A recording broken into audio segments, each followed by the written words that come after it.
Tubers, welcome back for another adventure. You're looking at one very ugly 1985 vintage Honda TRX250. Now this thing has a few different problems. Right now it doesn't crank. You can push the start button all you want, no crank. And I think this is where the problem is. Generally speaking, the wiring looks like it's intact. So we might be lucky enough to smash a battery into it and replace that switch and have it fire right up. Normally I'm not that lucky, but let's go for it and assume so.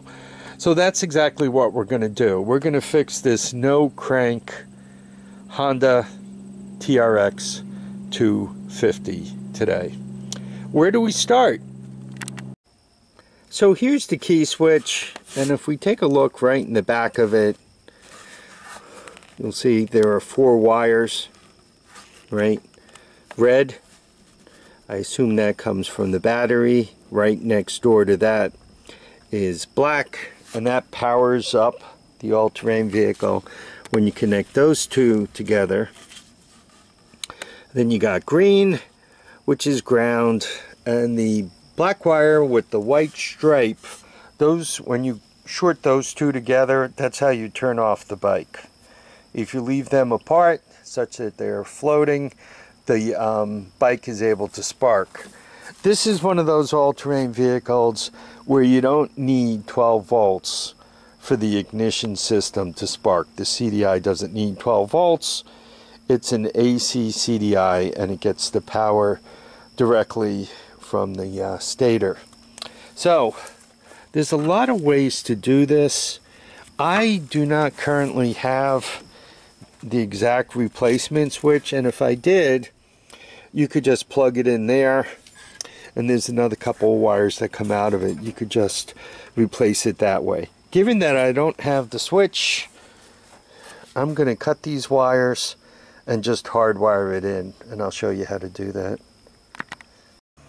So I don't have an exact replacement, though this seems to have all the right wires and right colors and so forth.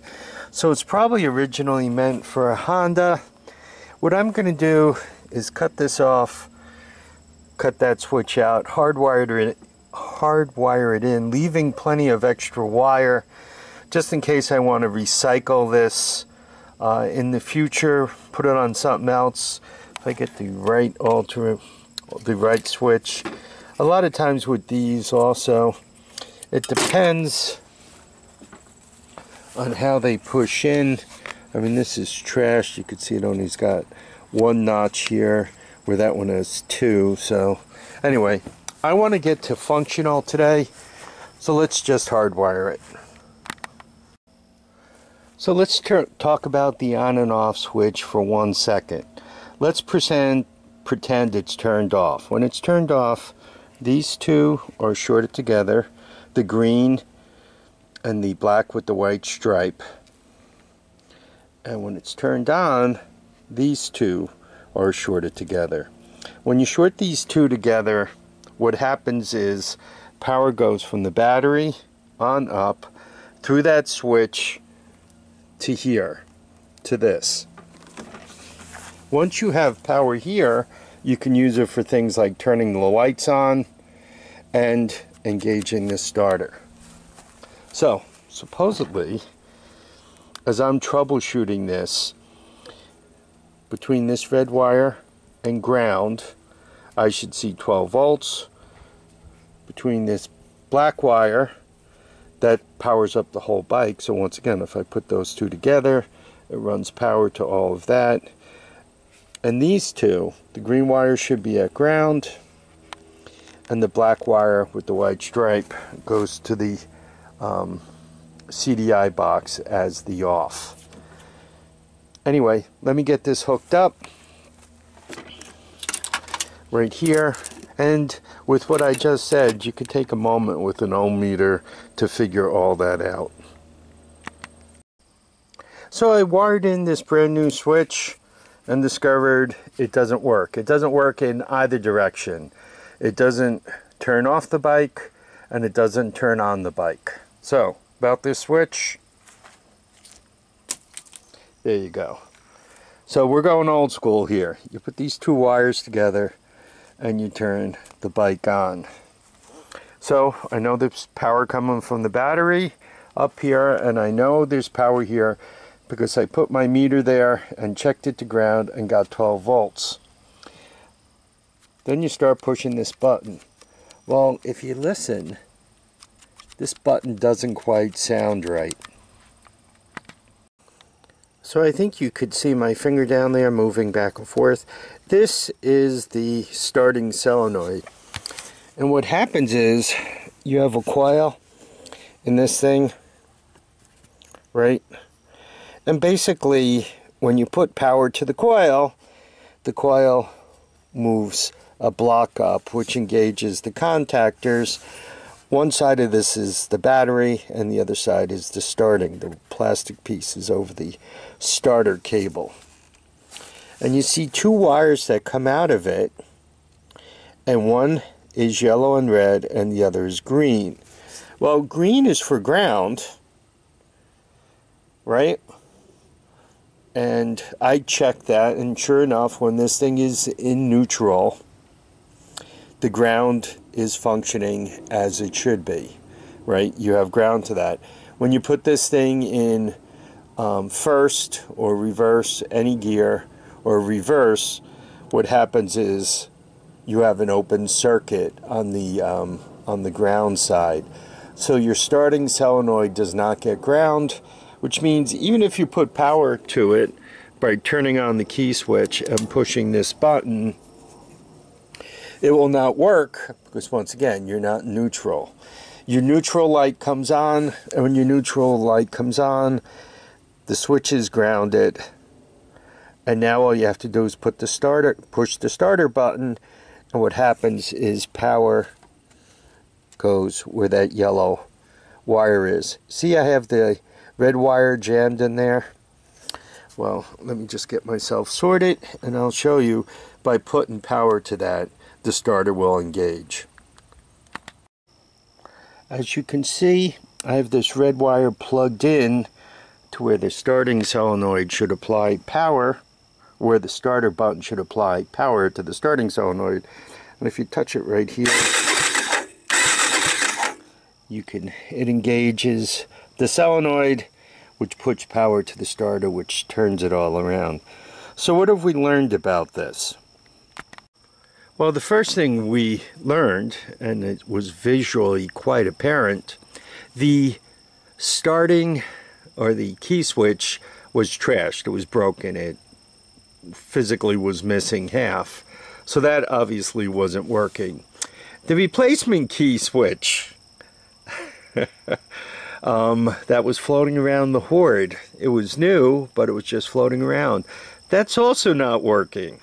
So we did the old bypass, right? You can see the bypass there and these two wires floating. Then we checked this out, and the push button switch is not working. So from there, we went down to the starting solenoid, and we checked one side of the coil was in fact getting ground when the engine's in neutral, right? We put the meter to it, and it is in fact getting ground. But the other side did not go hot when we pushed the button. So, I need a key switch, and I need a new set of hand controls. There is a way around this, and we could kind of go custom dashboard. And by custom dashboard, one could actually set this up where there's one switch you flick up, which turns this on. One switch you flick up, which opens these two. A push button for engaging the starter, and another switch to turn on the lights, and then yet another switch to do high-low. So that's a lot of switches to replace this with. So one could go there or not. I personally kind of want to use this bike, so I think you're going to see it again. And what I'll do is I'll wire it up and I'll show you what I did, and we'll get that much working. So I hope this troubleshooting helped everyone. Just remember, start at the battery, and the first place the battery feeds is a fuse. I keep saying, oh, you go right to the key switch. If you have power at the battery, but you don't have power at the key switch, you might have popped the fuse. And on this one, I saw a little square block floating around here somewhere. If you guys sniff around, I'm sure you'll find it. Yeah, some of them are little plastic things. This thing had a little square block. It's kind of buried in the wiring there.